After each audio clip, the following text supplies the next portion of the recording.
Yeshua, Jesus, fulfilled the law, so we don't have to obey it?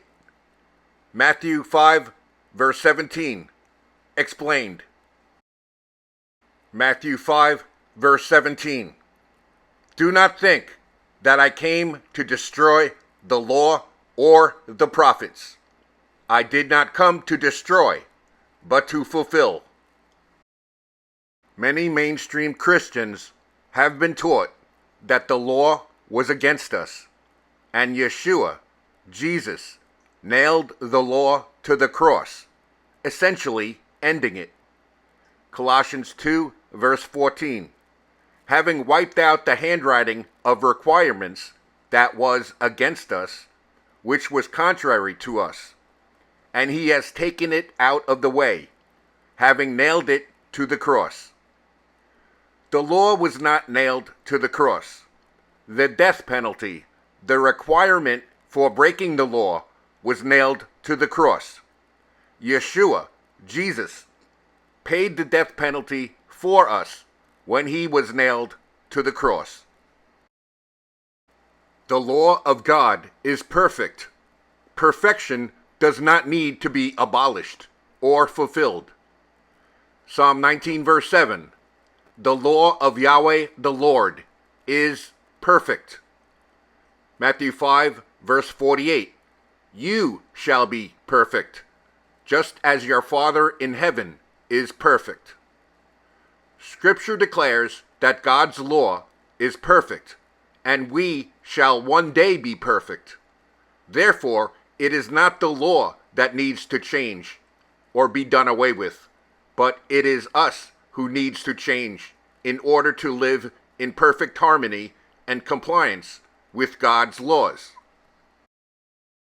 Did Yeshua, Jesus, fulfill the law?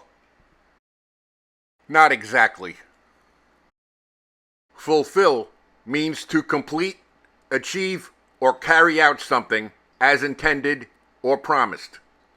Abolish means to officially put an end to something, such as a law, system, practice, or institution. Fulfill and abolish are not synonymous words. Psalm 19, verse 7 declares that the law is perfect. So the law itself did not need to be altered, completed, filled in, or fulfilled. To fulfill a law, the law would have to be incomplete. It would be like as if a government put up speed limit signs without the actual posted speed limit. Then, afterward, they filled in the speed limit, fulfilling the law. Yeshua, Jesus, personally obeyed the law, fulfilling the requirements of the law, all the laws that applied to him. But to say he fulfilled it so that we do not have to obey it is like saying he destroyed his perfect law after he observed it.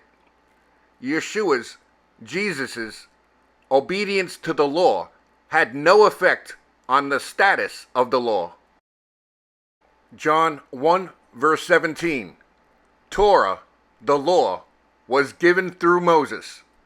Grace and truth came through Yeshua the Messiah, Jesus the Christ. Grace and truth do not replace the law, nor make it void.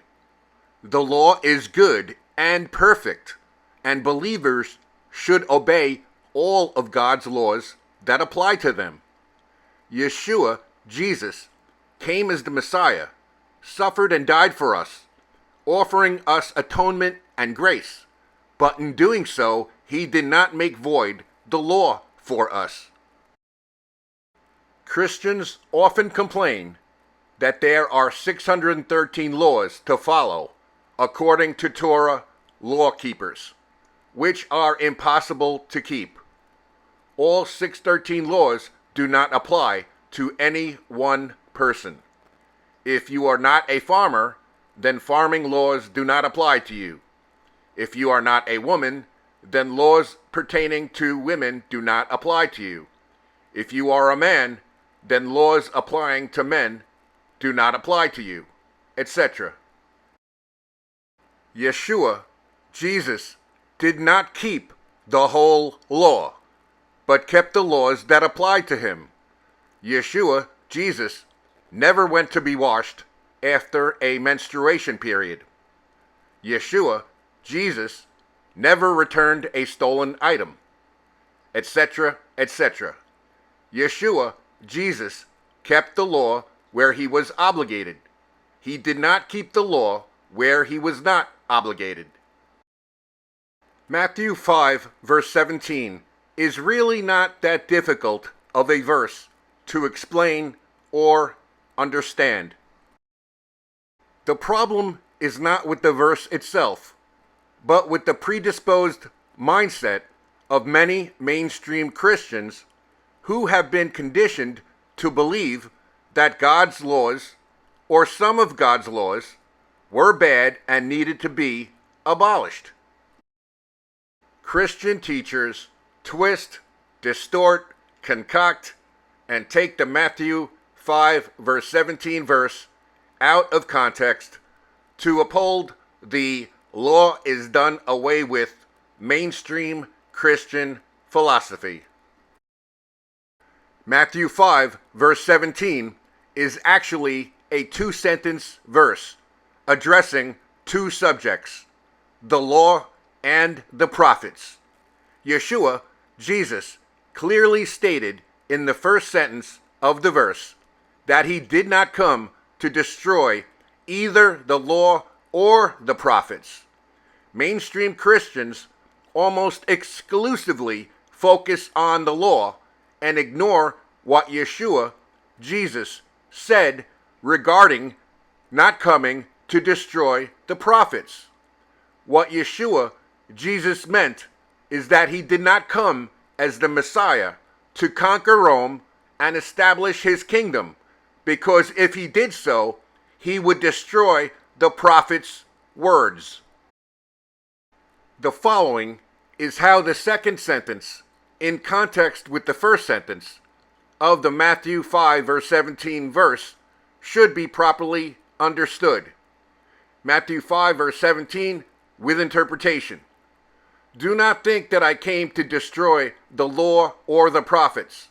I did not come to destroy the law, but to fulfill the prophets' prophecies of the Messiah who would suffer and die to atone for the sins of mankind. As far as the law is concerned, the temporary ordinance measures of animal sacrifices and the Levitical priesthood were completed, fulfilled, and made obsolete by Yeshua, Jesus, who was our once and for all time sacrifice and became our high priest forever. It was the prophets' prophecies about the suffering sacrificial Messiah that were fulfilled, not the law, when Yeshua, Jesus, declared on the cross, "It is finished." Some Bible versions add the words "them" in the second sentence of Matthew 5 verse 17, with "them" indicating that Yeshua, Jesus, fulfilled the law and the prophets. But this is an incorrect interpolation, insertion of words into the biblical text. Matthew 5 verse 17, when read in context, shows that the law and lesser laws were not abolished, destroyed, or fulfilled, but remain eternally. Yeshua, Jesus, addresses the law and the least of the commandments in Matthew 5, verse 18 through 19. Matthew 5, verse 18 through 19. For assuredly I say to you, till heaven and earth pass away, one jot or one tittle will by no means pass from the law till all is fulfilled. Whoever, therefore, breaks one of the least of these commandments and teaches men so shall be called least in the kingdom of heaven. But whoever does and teaches them, he shall be called great in the kingdom of heaven. Do not think that I have come to abolish the law or the prophets. I have not come to abolish, but to fulfill. I tell you the truth, until heaven and earth disappear, not the smallest letter, not the least stroke of a pen, will by any means disappear from the law until everything is accomplished. Anyone who breaks one of the least of these commandments and teaches others to do the same will be called least in the kingdom of heaven. But whoever practices and teaches these commands will be called great in the kingdom of heaven. The law of Yahweh the Lord is perfect, and we shall be made perfect. We will be changed into immortal, incorruptible, perfect beings in the twinkling of an eye.